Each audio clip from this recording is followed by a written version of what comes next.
And headlines, Italy praises Ethiopia's development progress.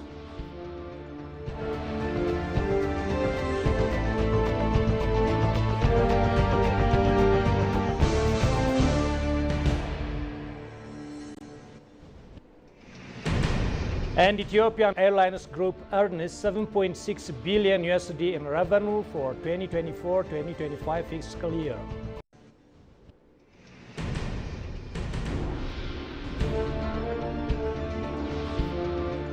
Hello, this is ABC World, the voice of Pan-Africanism. I'm Santayo Tamrat with the news. Stay tuned.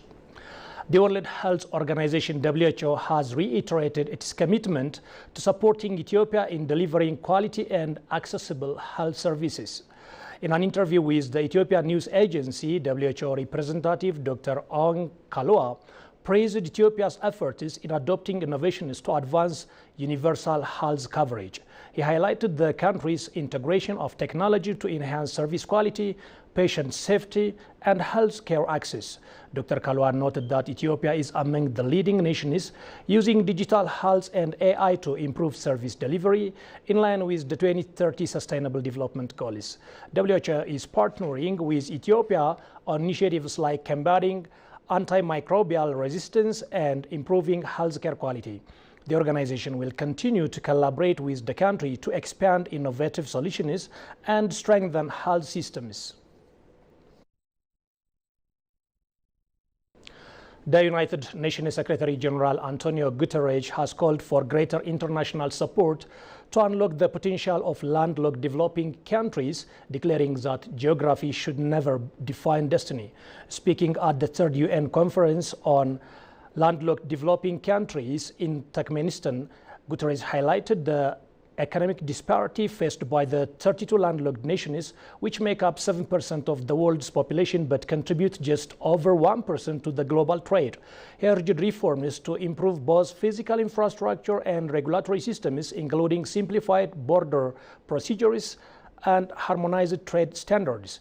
Guterres also stressed that landlocked developing countries, despite contributing less than 3% of the global emissions, suffer the most from climate change. The conference offers hope for countries like Ethiopia as the UN pushes for better connectivity and stronger global cooperation.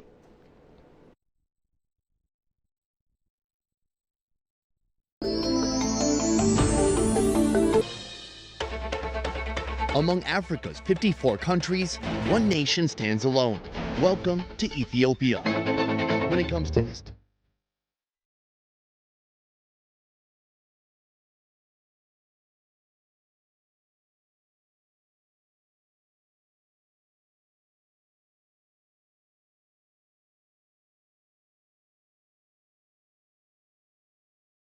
Yes, I'm in Addis Ababa, which means new flower, a name given to it in 1886 by Emperor Menelik II's wife, Empress Tatu, for its favorable weather and beauty. Yoni on the beat. Let's make one. Hi everyone, my name is Marley. I'm 17 years old, and today I'll be showing you around Addis Ababa, where I live and which is also home for African Union. That is delicious. Say hello to our ancient ancestors. Thank you. This is pretty. Hi, how are you guys? You don't mind on the video? It's all good? Yeah. Hey guys. one of the responsibilities of men here is to protect the tribe. We feed each other. You want some egg? A highland tribe who receives clothing, Up now. where men jump over cattle to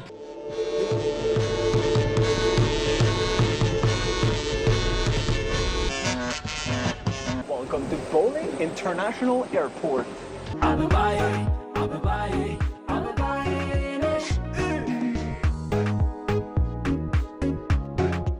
Italian Director General for Development Cooperation Stefano Gatti says Ethiopia is making remarkable strides in food systems reform and sustainable development. He reaffirmed Italy's strategic role as a key partner in Ethiopia's development journey, highlighting joint programs and future investments. Goshumel has more. Ethiopia has successfully hosted the second United Nations Food Systems Summit in collaboration with the government of Italy. The summit served as a key platform to share experiences and renew global and national commitments toward ensuring sustainable food security. Talking toward this dialogue program, Italian Director General for Development Cooperation Stefano Gatti says Ethiopia is demonstrating strong leadership in reshaping its food systems, building climate resilience and pushing inclusive reforms. He described the co-organization as a symbol of Italy's commitment to working closely with Ethiopia on shared development goals. Our relationship on food, I think, is a basis of a profound friendship that we renewed, organizing together the summit. Let me tell you that it's the first time that Italy has been asked by United Nations to co-organize a summit outside of Italy. Yes. So for us was really I think a reflection of the deep relationship with the two countries. We came here, we found a wonderful team from Ethiopia. The Italian development chief praised Ethiopia's determination in the fight against climate change, highlighting its Green Legacy initiative. First of all, because it's not a program only about planting trees that you have to plant, because the more trees you have, the more healthy is the planet. But it's a project that is conceived for the planet and for the people. So we like it very much, because also it's a way, with the involvement of the population in this project, to raise the understanding of people how this is important. How without the nature, without the forest, without the green, if we cut everything, to do other things, we lose. We lose, our culture, we lose our food, and we lose, our climate. So we think, really we want to praise the government of Ethiopia, your Prime Minister, for having launched this program that is a very important program. According to him, the Mati plan will prioritize public-private partnership, sustainability and African ownership. Italy has a very strong commitment towards Africa. We have launched the Mati plan for Africa. Our relationship with Africa is a relationship of equal partnership. We do not have to help anybody. Nobody has to help somebody else. We have to work together, to partner together. As our Prime Minister that opened with your Prime Minister the summit, so it was a very important moment, clearly said we are here for a new kind of partnership with Ethiopia, with Africa, that is non-predatory, because history has showed us that there has been also this kind of approach that was wrong, but instead it is a partnership where we all grow together. Gatti expressed Italy's commitment to supporting Ethiopia in enhancing the quality coffee production and ensuring food security. Addis Ababa is transforming into a city that once lacked modern facilities and wide roads into a vibrant and modern capital. Thanks to bold initiatives launched under Prime Minister Abiy Ahmed's leadership, most notably the ambitious corridor development project, Addis Ababa is now earning acclamation on the global stage. Delegates who attended the second United Nations Food Systems Summit in the Ethiopian capital commended its striking progress, modern facilities, and warm hospitality, cementing Addis Ababa's status as a growing diplomatic and cultural powerhouse in Africa. Shagai Mata has the following story. Addis Ababa was once a city characterized by narrow roads, limited modern infrastructure, and a lack of sidewalks to accommodate its growing population. The city also faced challenges such as minimal green spaces, widespread slum areas, and outdated urban planning. Recognizing these issues early, Prime Minister Abiy Ahmed emphasized the urgent need for infrastructure development. In response, the government launched the Corridor Development Initiative and other large-scale projects aimed at transforming the city. In an exclusive interview with ABC World, participants of the second United Nations Food Systems Summit were taking moment. Paolo Harris Paz, program coordinator at the UN Global Compact, Nuhad Sheikh, representative of Lebanon Farmers Market Coalition, and Joachim von Braun, chair of scientific advisory group at the UN Food Systems Summit, praised the significant infrastructure development that has transformed Addis Ababa into one of the most vibrant cities in Africa. It's an amazing capital. I was quite amazed. It's been really impressive to see. I hope the infrastructure works didn't disrupt everybody's lives this entire year preparing for this. It seems like it's developing significantly. I wish I could have referenced it to, however, 10, 15 years ago to see with my own two eyes kind of how it's developed. But you really see, I mean, there's a lot of development within the infrastructure, within not only the buildings, but you also look at the roads as well. It seems that development is increasing very rapidly. The city of Addis Ababa has grown tremendously in size and in quality. I wish that the villages of Ethiopia similarly get resources to develop as well as the city. The participants were also impressed by the warm hospitality extended to them by Ethiopians and expressed admiration for the country's rich cultural heritage. This is my first time in all of Africa, and I'm amazed. This is a beautiful country. The people are beautiful and kind and very sweet.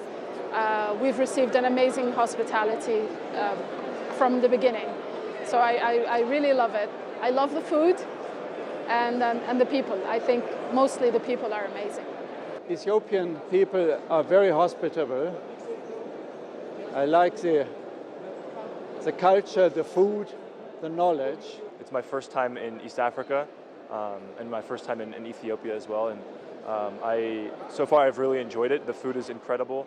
I come from San Francisco, the Bay Area in California, and there's a lot of Ethiopian diaspora there, a lot of Ethiopian food, but it's very, very different here to experience authentically the Ethiopian food. And today, Addis Ababa stands tall as a modern and dynamic capital, as the city now serves as a diplomatic hub and hosts the headquarters of the African Union, the United Nations Economic Commission for Africa, numerous international organizations, and the embassies of many countries. And moving to the Grand Ethiopian Renaissance Dam. A prominent scholar is pushing back against what he calls unfounded claims from Egypt over the dam and the use of the Nile waters. Elias Jamal argues that the multi-billion-dollar dam completion will bring long overdue justice and shift a decades-old status quo that has denied Upper Nile countries fair access to their natural water resources. Take a look. On the 3rd of August 2025, Egypt once again issued a statement regarding the Grand Ethiopian Renaissance Dam GERD, claiming a management role over East Africa's multi-billion-dollar dam. This latest statement from Egypt is not the second or third of its kind, but there have been hundreds of similar statements on water security threat the GERD may pose. Egypt even submitted to the UN Security Council, the Arab League, the African Union, and the European Union multiple similar letters, all of which have been unfounded, according to Elias Jamal Abdullah, a scholar from Haramaya University Institute of Technology. Whatever narrative you are building with in falsehood, eventually it will be defeated. So that's what's happening. Yeah. So Egypt was saying a lot of things that doesn't make any sense, not only for people who knows hydrology, even for ordinary people. What they are saying doesn't make any sense, because this is purely a hydropower project. The water is not going to remain here. Once it generates power, once it hits the turbine, it generates electricity, and it continues its flow. So this narrative also becomes not valid in the global stage. When they are deceiving many stakeholders, yeah. If you go to the Arab League, UN Security Council, many outsiders were deceived initially. The other recurrent unjustified narrative from Egypt has been the safety of the dam. Elias denounces this, saying no country puts $5 billion on unsafe project. It is a very huge dam. It's the biggest in Africa and one of the biggest dams in the world. So it costs around $5 billion. So a country who built this massive dam is becoming a lady of safety issue is laughable. If you remember, in 2013, international panel of experts, which come from all the three countries, Ethiopia, Sudan, and Egypt, as well as some international members. Sure. So they conduct thorough investigation in order to tackle the issue of the safety issue that Egypt and Sudan was raising.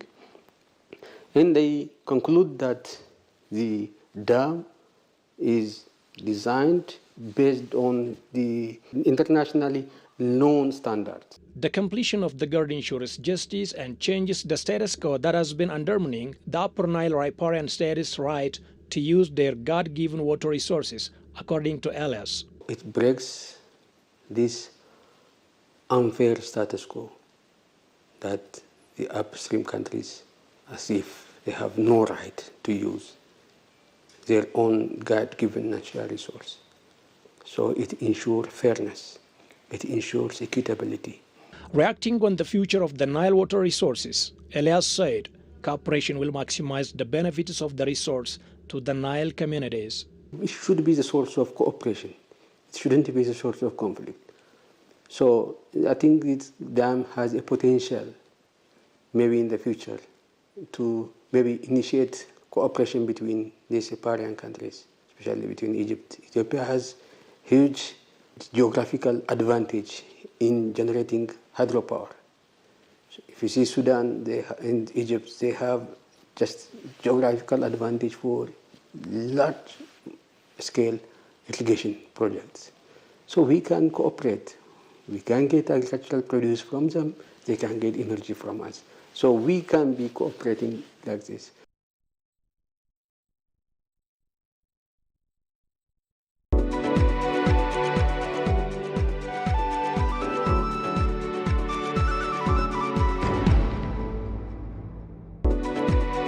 Ladies and gentlemen, you are watching ABC World, and now business updates. The Ethiopian Airlines Group announced that it earned $7.6 billion in revenue during the 2024-2025 fiscal year, marking a significant milestone in the airline's continued growth. In an annual press conference held today, Ethiopian Airlines Group CEO Mesfin Tasso stated that the airlines achieved remarkable progress despite various global challenges. During the reported period, the airline transported a total of 19 million passengers, which is 15.2 million international and 3.9 million domestic, surpassing last year's total of 17 million passengers. The CEO also revealed that the airlines has acquired 13 new modern aircraft, launched 6 new international destinations, and achieved strong growth in cargo operations. Mesfin acknowledged ongoing global challenges such as the Russia-Ukraine war, Middle East crisis, and regional conflicts in Sudan and the DRC, which have impacted the aviation sector. Despite these hurdles, Ethiopian Airlines continues to expand its global reach, enhance its fleet, and strengthen its position as Africa's leading carrier.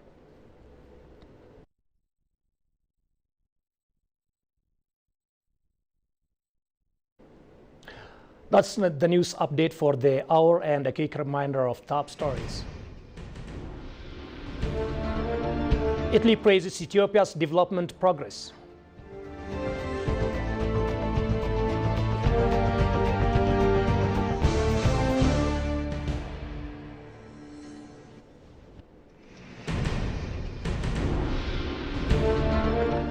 And Ethiopian Airlines Group earned $7.6 billion in revenue for 2024-2025 fiscal year.